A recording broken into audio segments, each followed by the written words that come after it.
Hello YouTube, my name is Kangov and I love to support indie games and their developers. Unfortunately, I'm a little lacking in the old bank account, so I cannot always help with crowdfunding or buy every game I want to, especially during release week when it's most important. Luckily, I can do 4 things that really help developers out for free, and all in one video if any of you want to give them a go to. First up, and the absolute easiest, Wishlist game is on Steam. Most developers upload their games months and sometimes even years before release. Wishlisting means they can display the amount of interest to potential sponsors, crowdfunders, and partners. Plus, it boosts them on Steam and gives you the ability to be the first to know about any updates on Steam via email. Wishlisting takes about 2 seconds.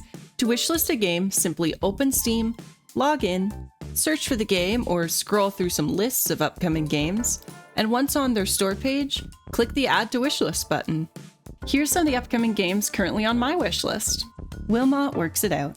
Wilma Works It Out is a puzzle building game about completing beautiful images and using them to decorate the walls of your house.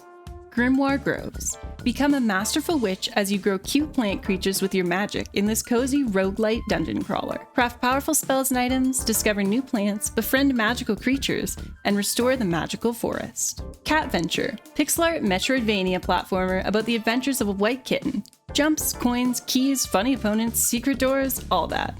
There's even dialogue and a plot. My Neighbor Alice. My Neighbor Alice is a multiplayer builder game where players build and create their own virtual lands, interact with neighbors, perform exciting daily activities, and earn rewards. Call of Boba. A cozy pixel art adventure about saving a struggling boba tea shop. Brew up tasty drinks, battle enemies for inspiration, make friends with customers, and much, much more on your quest to serve up the best tea in town. Lost and Found Co. Lost and Found Co. is a hidden object adventure in a cozy and immersive world. Join a cast of quirky characters on their epic journey across countless magical locations. Find lost items, solve puzzles, and help a tiny dragon regain her power. Ritual of Raven. Ritual of Raven is a story-based farming sim. You don't do the farming yourself. Enchant arcana constructs to grow a magical herb garden. Befriend a cute bunch of weirdos and use their witchy skills to perform powerful rituals to stabilize the portals that are causing trouble for the village. Second is my personal favorite, play the demos. Not all games have demos, but the ones that do are almost always free, and playing them not only does most of the stuff wishlisting does, but it also gives you an idea of whether or not you should be saving up to buy the full game upon release. A couple of my favorite games of 2024 were ones I probably would not have spent the money on if I wasn't able to play the demo beforehand and learn that I really enjoyed the game. This is also a great way to give developers feedback if you notice there's a typo, a lighting issue, or an accessibility issue within the game. And if you don't keep super up to date on upcoming demos or games, you can literally search the word demo on Steam and find lots of options. Here's some of my favorite demos I've played this year. Spill the Beans. A secret recipe's been stolen and you're charged with finding the culprit. Trouble is, you're the one who done it. Investigate, interrogate, and manipulate your way to framing the perfect scapegoat in this reverse detective visual novel.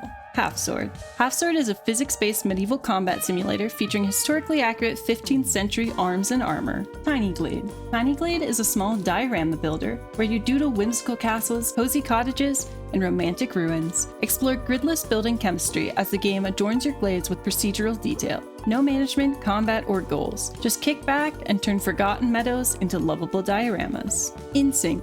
Work together to solve the puzzles and escape a desert island in this stylized multiplayer co-op adventure. Success requires more than just you and your partner thinking alike. You'll have to communicate and stay in sync to overcome the challenges ahead. Super Farming Boy. Your farm is under attack. Fly, harvest, grow crops, and whack enemies with your shape-shifting one-button superpowers as you seek revenge from your evil nemesis Corpo, who's captured your mom and friends. An action puzzle farming sim featuring chain reactions and combos. Third is following them on their social media accounts and signing up for their mailing lists. Not every developer has a mailing list, but they pretty much all have at least one social media. Twitter is usually the biggest one, but many are on Instagram, TikTok, Blue Sky, and more. So you probably already know how that whole part of social media works. The more followers, likes, and comments on any platform means the more those accounts and their posts get boosted in the algorithm. Lots of developers post sneak peeks of their games, chances to get codes, details about updates, and more. Following them is a win-win for you and them. Fourth is what you and I are both doing right now, sharing indie games and online content, and looking at other people's content sharing indie games. I personally stream lots of indie games, as well as making game recommendation videos here on YouTube and over on TikTok.